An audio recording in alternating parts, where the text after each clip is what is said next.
there, Lindsay here, the Frugal Crafter. Today I have a quick tip for you, and that is if you ever need to remove the stamp off of your wooden block.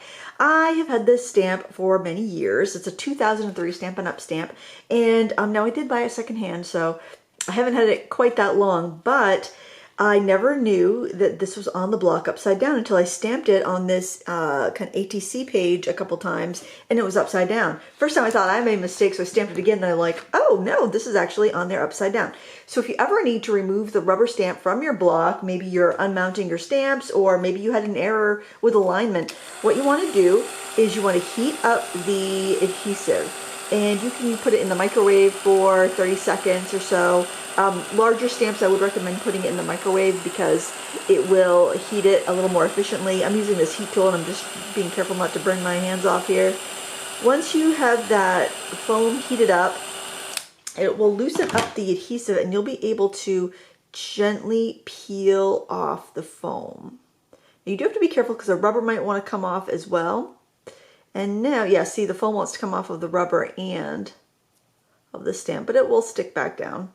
And now what I want to do is I want to make sure that I have it right side up so I can see the word fragile is right side up. I'm going to turn that around.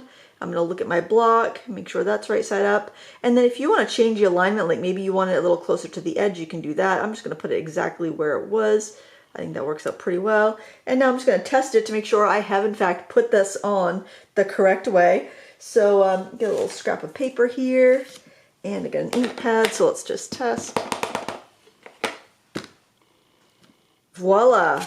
It is on right now. So that's how easily you can unmount your stamps. Now let's say you want to unmount it. You want to just take the rubber off. You can always just peel the rubber off, put some Aleene's Tack It over and over again and use it as an unmounted stamp, or put it on some easy foam, easy mount foam. If you take off both the foam and the rubber piece like I did before I put it back on, you could actually put some cling film on the back to make it a cling stamp. I don't like that quite as well because I do find they don't stick quite as well using the vinyl. But yeah, I know a lot of people like to unmount their stamps to save space.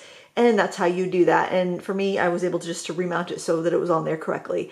I hope you found this little tip useful, and I hope you use your stamps and have a great time with them. Thank you so much for watching. Until next time, happy crafting.